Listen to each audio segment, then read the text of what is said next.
Bom dia, amados irmãos, que você tenha um domingo na presença de Deus.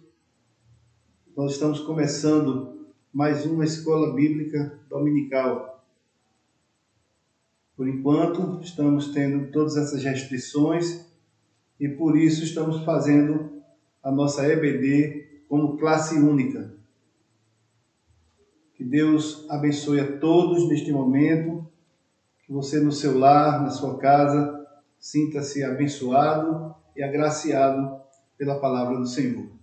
E neste momento nós vamos fazer uma oração para que o Espírito Santo nos abençoe, nos instrua e que nós possamos tirar ensinamentos da sua santa palavra.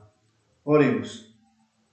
Misericordioso Deus, nosso Senhor, te rendemos graças ao Pai pelo ensino da tua palavra, pela ação do teu divino Espírito Santo, nos abençoando, nos instruindo, e que a tua igreja, Senhor, passe este momento difícil para que logo possamos ter a escola bíblica dominical sendo feita presencialmente, nas faixas etárias, com todos os professores.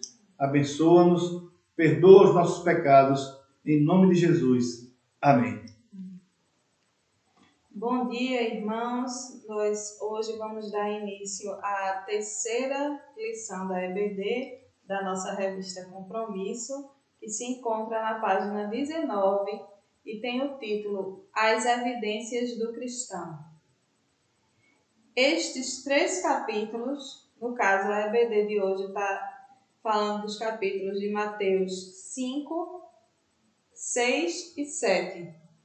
Então, estes 3 capítulos são um resumo feito por Mateus de todos os ensinamentos que Jesus deixou para seus seguidores. É um manual de comportamento cristão.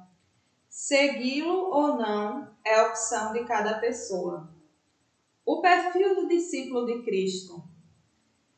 A aula magna começa com as bem-aventuranças. A palavra bem-aventurança vem do hebraico ashrei e no grego makarion, que significa feliz, constante estado de graça e paz de alma.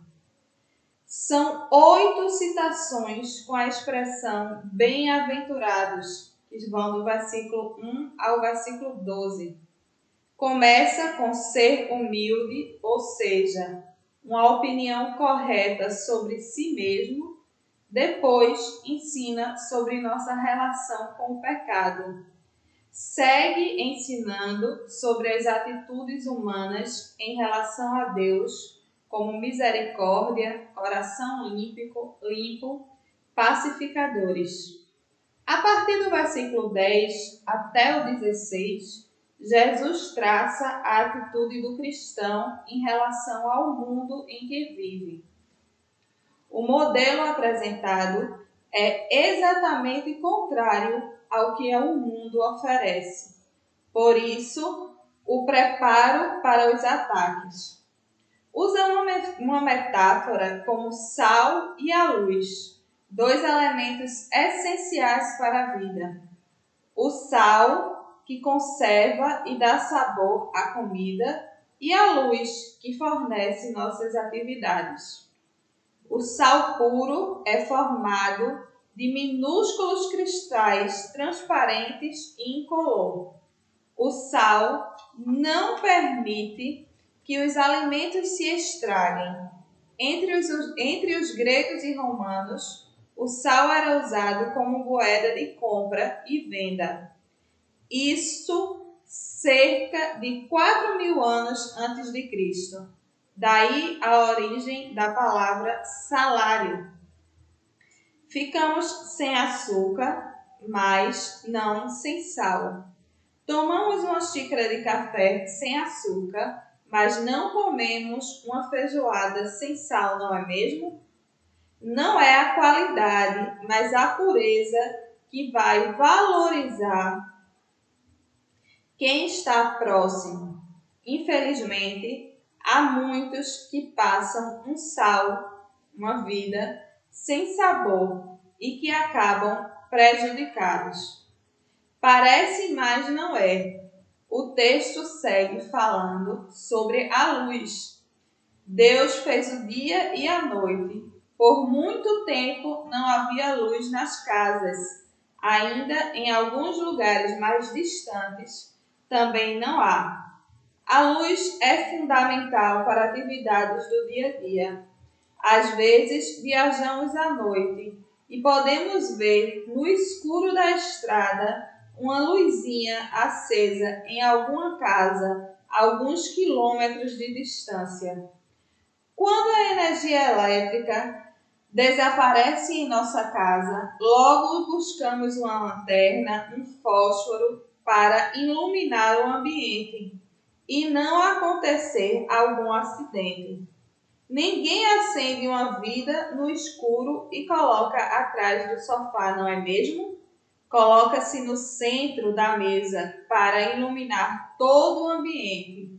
Jesus usa esses dois elementos, o sal como uma presença saudável e edificadora do cristão neste mundo, como também ameaças e a luz que ilumina e ajuda pessoas a acharem o caminho que é Jesus.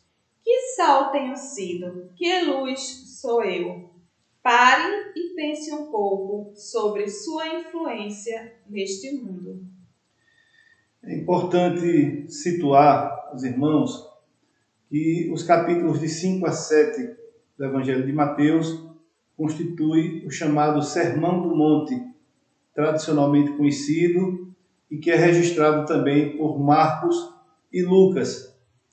Esses ensinamentos são de suma importância para a formação do cristão, dos conceitos que ele precisa ter. E é importante que se diga que o próprio Jesus disse: aquele que tem os meus mandamentos e os guarda, este é o que me ama. Então, Jesus apresenta ensinamentos inteiramente claros para a sua igreja, para aqueles que o seguem. Humildade, sofrimento por Cristo, mansidão, a atitude do indivíduo se autodominar nos seus excessos, nas suas más condutas, busca da justiça, não a justiça dos homens, mas a vontade de Deus. A justiça e o justo é aquele que busca e teme Deus. A limpeza do coração, a limpeza da alma, do ser, é a busca das verdadeiras atitudes. A perseguição por causa da justiça, ou seja, aquele que é de Cristo será perseguido, será caçado, será muitas vezes vitimado. Isso é algo inerente, isso faz parte daqueles que seguem Jesus, do cotidiano, muitas vezes, de muitos seguidores de Cristo. Mas é motivo de regozijo para a igreja passar por esses mandamentos e seguir os mandamentos de Cristo. Sobre a metáfora, o simbolismo do sal da terra e da luz do mundo, o sal é o que? É o tempero. Aquele que segue Jesus, ele tem que ser bem temperado no mundo. Existem aqueles que são salgados, existem aqueles que são insípidos, ou seja, aqueles que não têm sabor.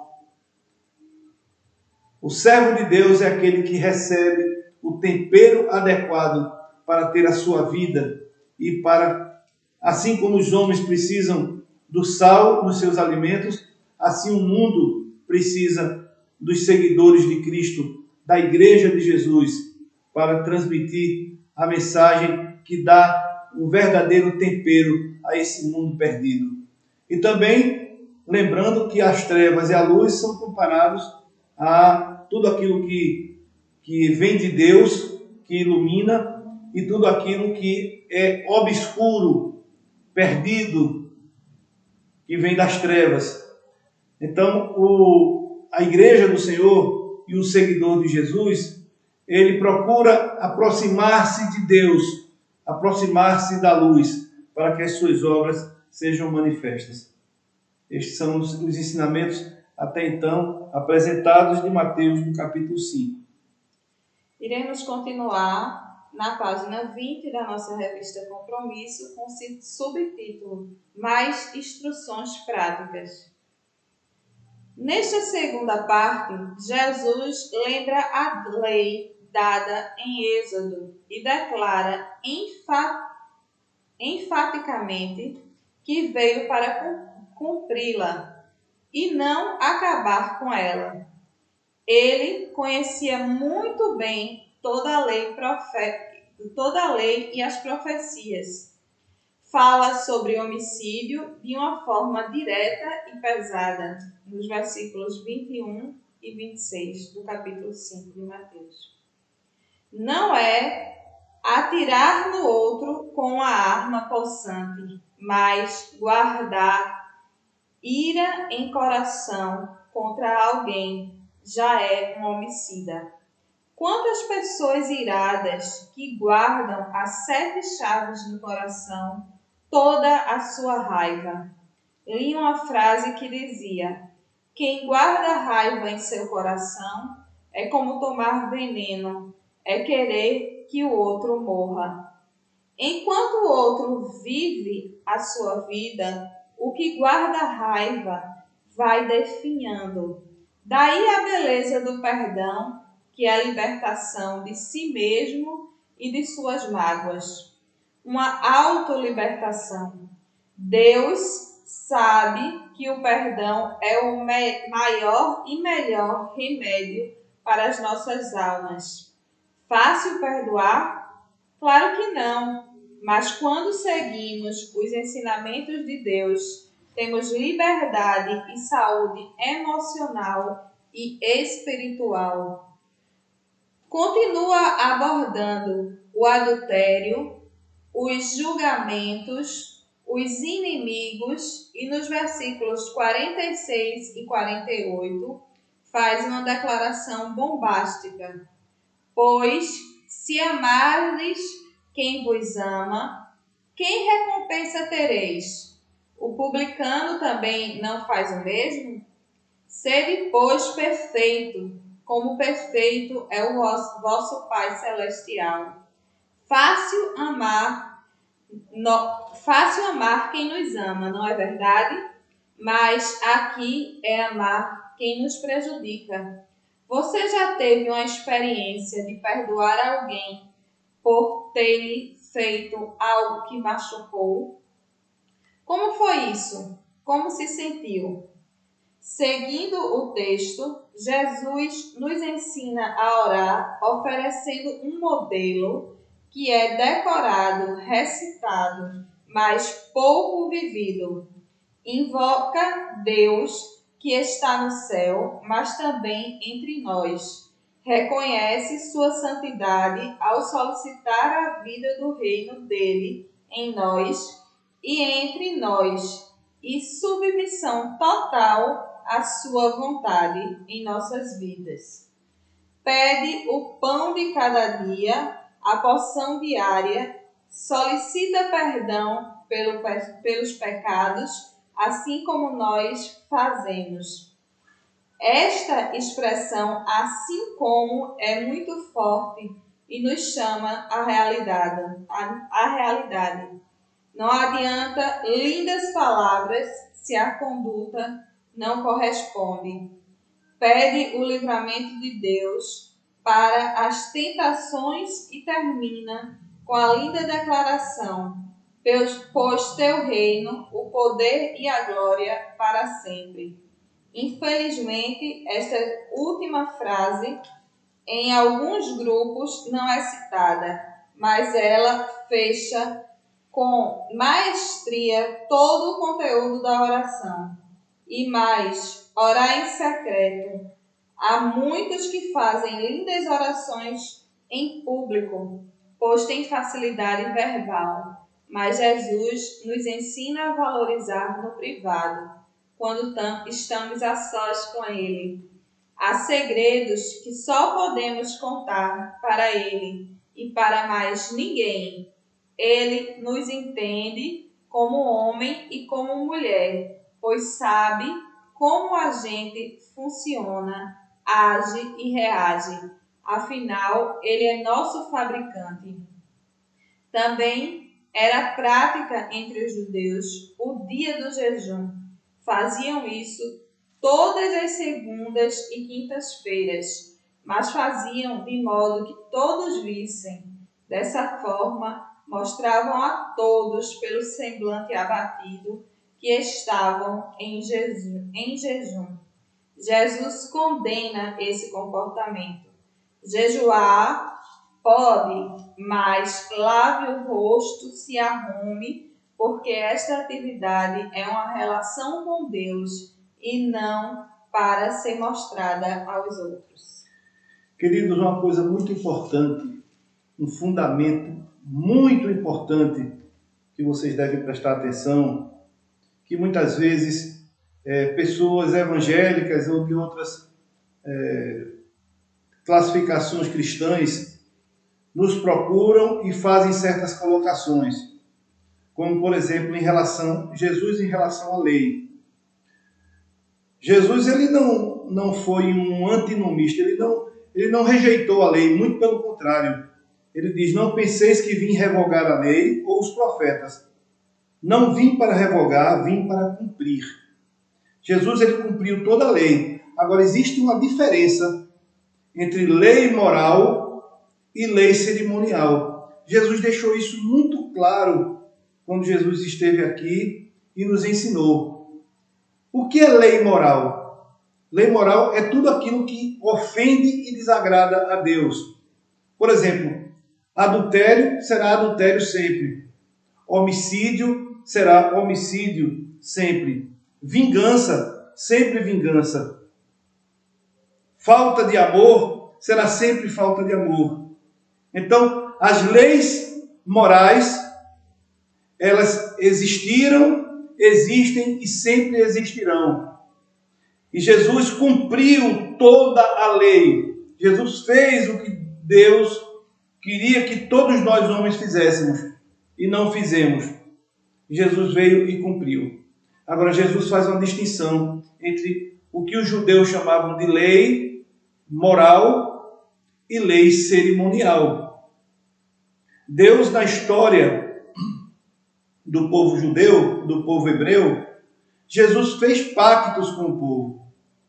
E nesses pactos, para que o povo se consagrasse nos princípios morais da fé, Deus estabelecia princípios cerimoniais com eles, como festividades, como alguns tipos de sacrifícios, como alguns tipos de iniciativas religiosas, que isso fazem parte da história do povo hebreu.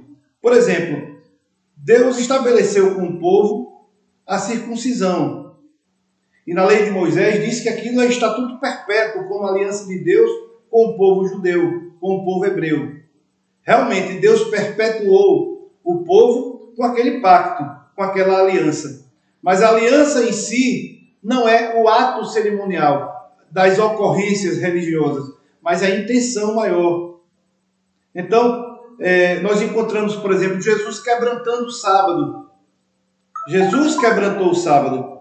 E nós encontramos no Novo Testamento dizendo que o sábado são sombras daquelas coisas do passado e as sombras das coisas futuras que era Cristo.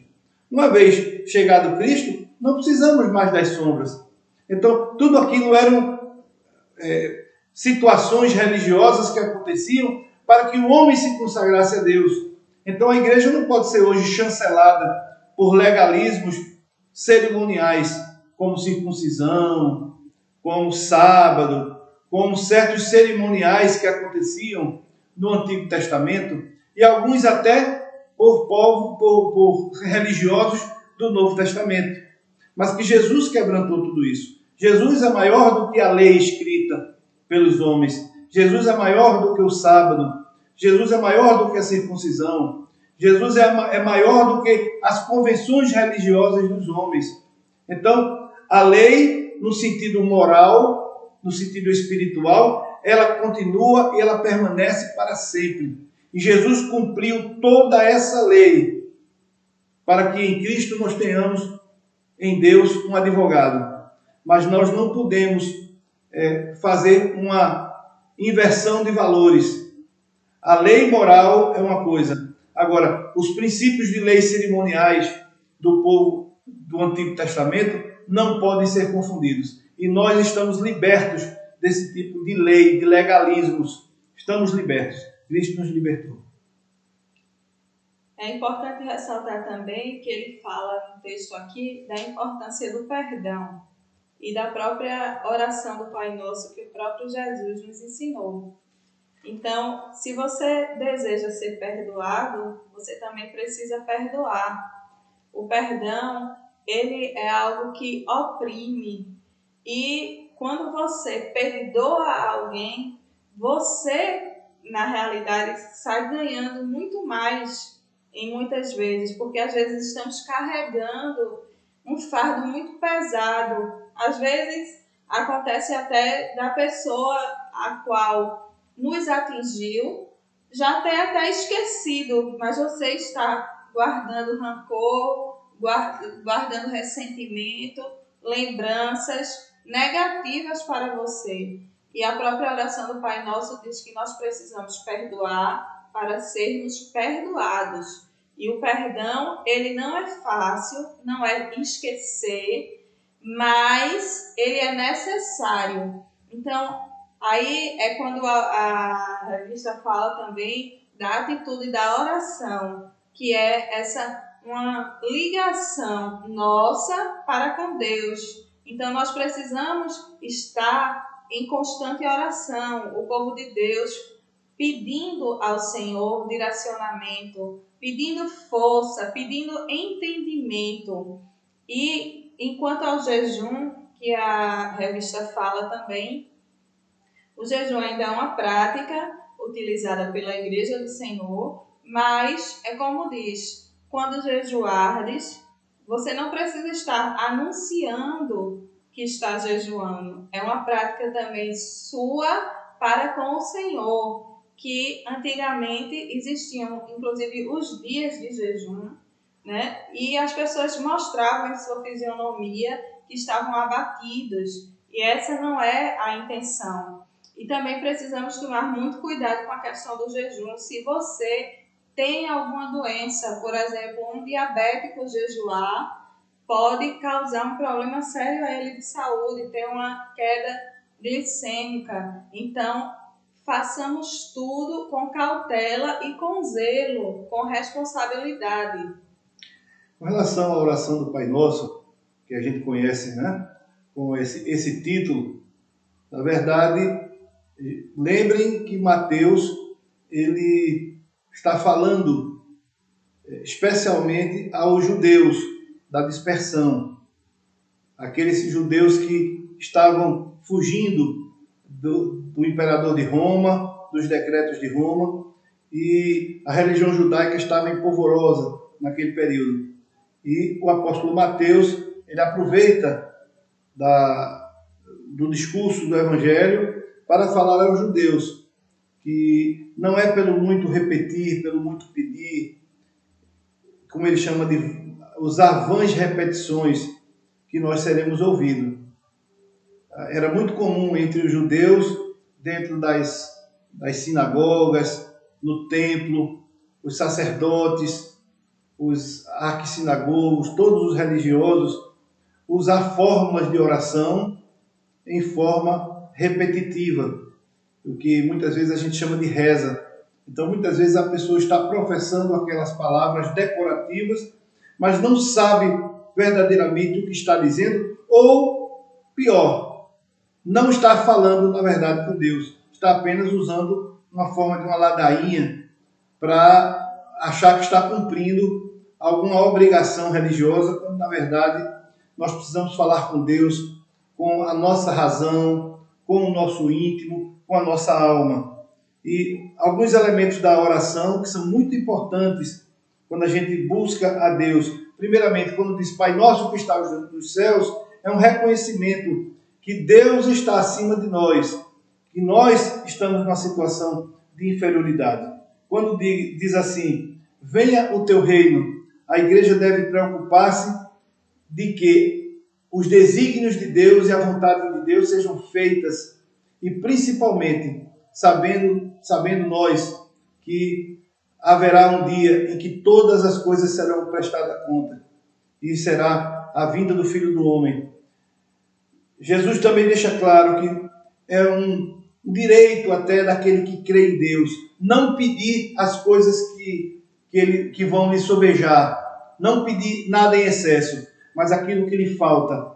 O cristão, aquele que crê em Deus, o crente em Jesus Cristo, ele pode dizer, Senhor, dá-me o pão de cada dia, dá o sustento da minha família, Senhor.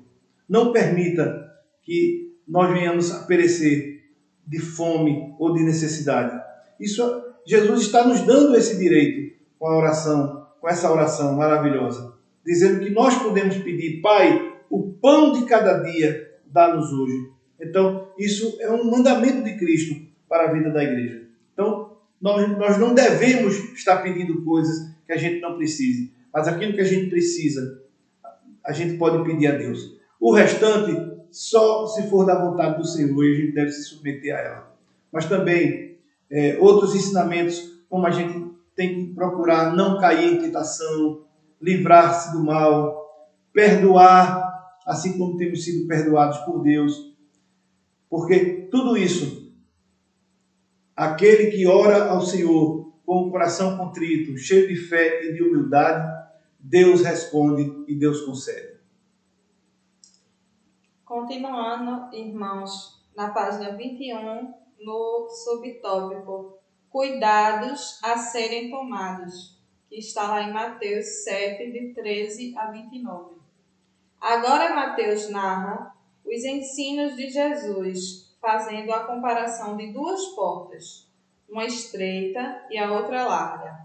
A larga leva para a destruição e a estreita é aquela por onde você assume todos os compromissos de viver os ensinamentos de Jesus, de maneira que mais pessoas queiram sair da porta larga e fácil para a estreita e desafiadora. Uma comparação fácil de entender, mas difícil de difícil decisão. Depois adverte sobre os falsos profetas e usa a expressão lobos e ovelhas. Ora, esta figura era bem conhecida por todos, pois pastorear ovelha era trabalho mais comum entre o povo judeu. E os pastores que cuidavam delas estavam sempre vigiando e preparando para os ataques dos lobos contra as ovelhas indefesas. Jesus chama a atenção do povo para terem cuidado com pastores falsos que enganam, dizendo que é a palavra, mas na realidade não é. São líderes que dizem cristãos que não têm conhecimento da palavra, distorcem os textos, usam textos fora de contexto como pretexto e interpretam o que acham e passam como verdade ao povo, que acaba acreditando até chegar o momento de desencanto por perceber que foi enganado. Sempre digo que líder tem que ter caráter. Muitos têm carisma, isto é fácil, e facilidade de falar, de convencer, mas não tem caráter. Quando encontramos líderes com caráter e carisma, isto é muito bom. É preciso comprovar na palavra o que é dito, para não sermos ovelhas enganadas e frustradas. Comprar com a árvore que dá bom fruto. Se vossa vida está plantada no solo de Deus, raiz para cima, os frutos bons que abençoam as pessoas serão produzidos automaticamente. Mas se o nosso solo não é dele cuidado. O texto termina com a comparação de duas construções, uma casa na rocha e a outra na areia. Nada melhor para explicar a fé cristã do que aquele que constrói a sua vida sobre Jesus Cristo. Vem a chuva, as dificuldades da vida, como doença, desemprego e tantas coisas ruins. Mas permanecemos firmes, porque nossa fé, nossa casa espiritual, está fincada sobre a rocha, que é Jesus Cristo. Entretanto, quem não tem Cristo e a certeza que Ele os sustenta, ao chegarem as tempestades da vida, soterram, porque a construção de sua vida está sobre ideias e crenças frágeis. Meus queridos, muitos ensinamentos preciosíssimos para a vida da igreja que a gente deve focar sempre, durante toda a nossa vida cristã. Eu quero dizer que esses capítulos de 5 a 7, se a gente tirasse todo o restante da Bíblia e a gente tivesse esses 3 capítulos, certamente nós já teríamos o suficiente na nossa vida cristã. Suficiente em ensinamentos, em promessas, em direcionamentos para as nossas vidas. Mas Deus é tão maravilhoso que, além de todo esse ensinamento de Cristo, nós temos muitos outros que corroboram com eles. E nós somos gratos a Deus pela integridade da sua palavra, o Antigo e o Novo Testamento. Eles se complementam entre si. Mas nós encontramos alguns ensinamentos que eu preciso dizer aqui para os irmãos. Primeiro, ele fala sobre a questão da gente não querer acumular tesouros na terra. Há muitos que vivem querendo acumular na sua vida, acumular bens materiais, e isso é muito perigoso. Sabe por quê? Porque nós seguimos em frente e os bens materiais ficam, e eles não irão conosco, eles não farão parte da constituição espiritual do crente. Por isso o crente pode até ter bens, mas o crente tome cuidado para não querer ter demais, porque a vida piedosa, a vida em humildade, a vida em simplicidade, ela vale muito mais a pena.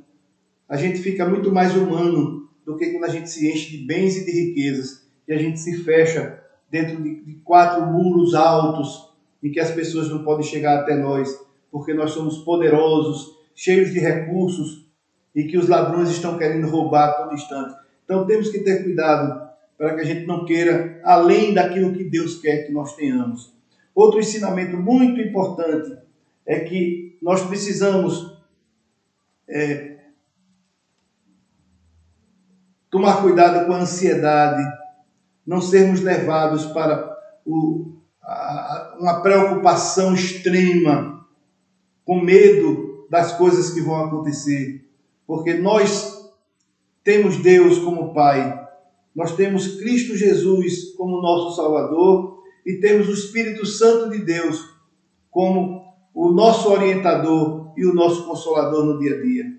Então, é uma incoerência a gente viver tendo medo do futuro, tendo medo do amanhã, tendo medo do que vai acontecer, porque Deus nos dá essa segurança. Vós que estáis cansados e sobrecarregados, eu vos aliviarei. Aprendei de mim, porque sou manso e humilde de coração, e achareis descanso para as vossas almas. Porque o meu jugo é suave e o meu fardo é leve. A outra coisa que a gente tem que ter cuidado, no capítulo 7, é que a gente não deve viver julgando os outros.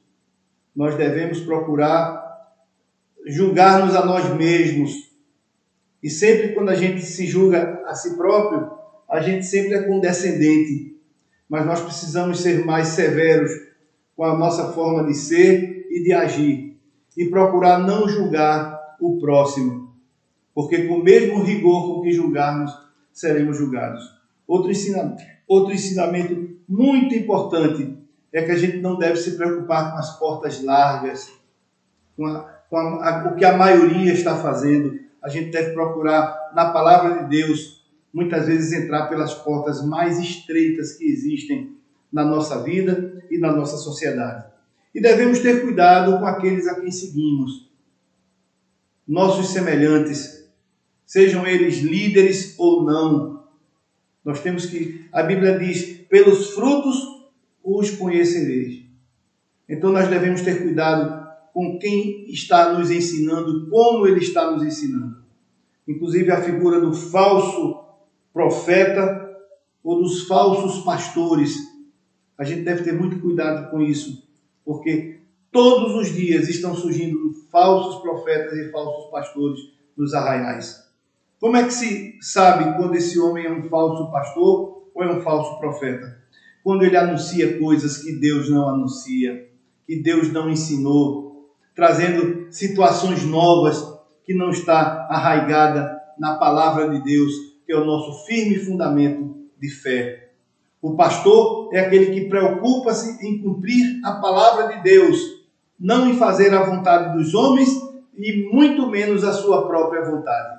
Quando a gente percebe um líder, seja ele pastor, ou seja ele que denominação ele tem, quando ele começa a criar situações que não está arraigada na palavra de Deus, nós devemos ter cuidado, que são caminhos falsos, caminhos tortuosos. Graças a Deus, a nossa denominação é uma denominação muito responsável. Mesmo assim, tem muitos erros. Tem pastores errados que caem, líderes que cometem falhas, mas nós temos uma denominação que tem a regra de fé e prática toda pautada na Escritura Sagrada. Então, nós devemos procurar ter zelo no conhecimento e na fidelidade da palavra de Deus. E assim como a palavra de Deus nos molda, também nós devemos estar de olhos abertos, olhos bem abertos com irmãos, sejam eles líderes ou não, que ensinam erradamente a palavra de Deus. Nós devemos ter precaução, ter cuidado e nos acautelarmos com cada um deles. E por isso também a importância, né, de estarmos estudando sempre a palavra do Senhor, para que estejamos firmes nos seus ensinamentos. Porque como a revista fala, existem muitos líderes que têm carisma, mas não têm caráter. Então, ser carismático ou ser um pastor coach, como está na moda agora, mas muitas vezes não estão embasados na palavra do Senhor. Então, isso de nada vale. Só vai fazer com que o povo de Deus caminhe por caminhos que não deveriam caminhar. Então, precisamos estar atentos às Escrituras Sagradas e estarmos sempre estudando e verificando os frutos que a nossa liderança tem mostrado e demonstrado também. E agora vamos para a parte conclusiva da nossa lição, que está na página 22. Conclusão. Ao concluir o capítulo 7, Mateus registra como as multidões estavam maravilhadas com os ensinos recebidos deste maior mestre de todos os tempos. E isso aconteceu porque Jesus ensinava com autoridade, maravilha, um exemplo para todos nós. Pais, professores, líderes ensinam, mas precisam ter autoridade, não imposta com agressões, mas com vida exemplar. Jesus é o maior professor de todas as eras, é o nosso exemplo. Releiam várias vezes durante a semana estes 3 capítulos e vá anotando o que mais fala ao seu coração. Anote o que faz e como faz. Depois, o que não faz e a razão disso. Lembre-se que você e eu precisamos diariamente buscar a orientação do Mestre, que está sempre pronto a nos ajudar. Queridos, Jesus deixou um exemplo maravilhoso, não só na sua maneira não só pelos ensinamentos em si, vindos de Deus, mas Jesus também, ele nos abençoa e nos ensina como devemos agir quando ensinamos, quando preparamos o povo de Deus para a caminhada, para a marcha, para o reino eterno de Deus. A igreja, ela precisa ter autoridade. Um líder, ele precisa ter autoridade. Autoridade é diferente de autoritarismo. O autoritário é aquele que tudo que faz é com autoridade. E a gente aprende na palavra de Deus que tudo tem o seu tempo. A gente não pode viver exercendo autoritarismos, porque existe tempo da gente ter humildade para ouvir, existe tempo da gente ensinar para que as pessoas entendam certos preceitos, certos ensinamentos. E existe um momento em que podemos redarguir, podemos disciplinar, podemos corrigir. Então, um servo de Deus, no uso da sua autoridade, isso pode acontecer na igreja, isso pode acontecer no nosso lar, na nossa casa. Você que é um pai de família, você que é uma mãe de família, você muitas vezes tem que usar a autoridade que Deus lhe concede para educar os seus filhos. Assim acontece na igreja também em relação ao pastor e às suas ovelhas. Muitas vezes o pastor ele tem que dar uma palavra mais dura, uma palavra mais enérgica.